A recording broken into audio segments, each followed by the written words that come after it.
রান্নাঘরে এবারে রান্না বান্না করব। দুপুরে রান্নায় নিরামিষ কি কি রেখেছি চলো সেটাই দেখে নেবে। আজকে করব লাউ পোস্ত, আলু উচ্ছে ভাজা, আর এটা হচ্ছে ছোলার তরকারি করব।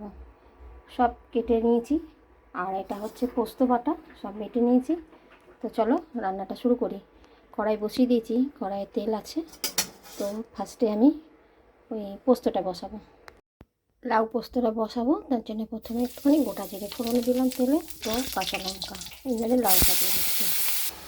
এবার একটু নুন দিয়ে দিচ্ছি, নুন দিয়ে এবার একটু ঢাকা দিয়ে রাখি। লাউ থেকে জল বেরিয়ে শুকিয়ে গেছে জল সব। এবার আমি এই পোস্ত বাটাটা দিয়ে দিচ্ছি। একটুখানি এই মশলার ধোয়া বাটির জলটা দিয়ে দিলাম,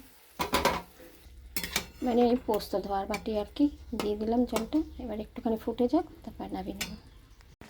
লাউ পোস্ত আমার হয়ে গেছে, এবার তবে নামিয়ে নিই। এই যে পোস্ত নামিয়ে নিয়েছি। এইবারে ছোলার তরকারিটা বানাবো, তো অল্প একটু তেল দিয়ে দিলাম। এবার ফোড়নে একটুখানি গোটা জিরে দিচ্ছি, তার শুকনো লঙ্কা, তেজপাতা, আর দেবো এই হিংটা একটু, অল্প একটু দিয়ে দিচ্ছি হিং ফোড়নে। এবার কাঁচা লঙ্কা দিয়ে দিলাম। এবারে এই আলু ছোলা একসঙ্গে দিয়ে দিচ্ছি।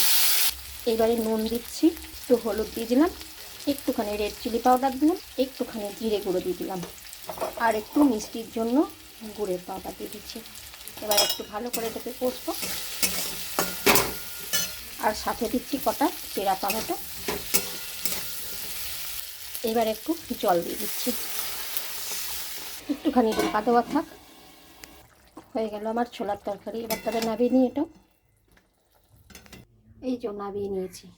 এইবারে আলু উচ্ছেটা ভাজবো। একটুখানি কালো জিরে দিয়ে দিলাম। এবারে আলু উচ্ছে সব একসঙ্গে দিয়ে দিচ্ছি। এবার একটু ঢাকা দিয়ে রাখছি। আলু উচ্ছে আমার ভাজা হয়ে গেছে। উপর থেকে আমি একটুখানি শুকনো এই যে নারকোল কুড়ে রেখেছিলাম, নারকোলটা দিয়ে দিচ্ছি, এটাতে টেস্টটা ভালো হয়। চলো এবার তবে নামিয়ে নিই।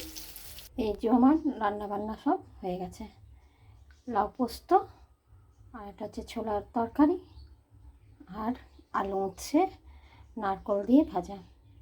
আলু উচ্ছেটাতে নুন হলুদ না আগে মাখিয়ে রেখেছিলাম, তাই জন্য আর পরে আর নুন হলুদ দিইনি। তো কেমন লাগলো আমার এই রান্নাবান্না অবশ্যই কিন্তু বলো। আর ভাত তো সাথে থাকবেই, সেটা আর দেখালাম না। তবে থালাটা সুন্দর করে সাজিয়ে নিয়ে আসছি, দেখাচ্ছি থালাটা। এই চলে এলাম সুন্দর করে তোমাদের থালি সাজিয়ে নিয়ে। এই দেখো ভাত, তার সঙ্গে লঙ্কা লেবু তো থাকবেই, আর রয়েছে আলু হচ্ছে ভাজা, ওপর থেকে একটু নারকোল কুড়ে দিয়ে দিয়েছিলাম। আর এটাই ছোলার তরকারি, ঘুগনি যেটাই বলবে। আজ তো নিরামিষ, তাই সম্পূর্ণ নিরামিষ বানিয়েছি। আর এটা হচ্ছে লাউ পোস্ত, একটুখানি আলু দিয়েছিলাম, লাউয়ের সঙ্গেই অল্প একটুখানি পোস্ত দিয়ে করেছি, আর সাথে তো শসা থাকবেই। তো কেমন লাগলো বন্ধুরা অবশ্যই কিন্তু জানিও, ঠিক আছে? আর যদি ভালো লাগে তাহলে লাইক কমেন্ট শেয়ার করতে ভুলো না, ঠিক আছে? এখন তবে রাখি, টাটা।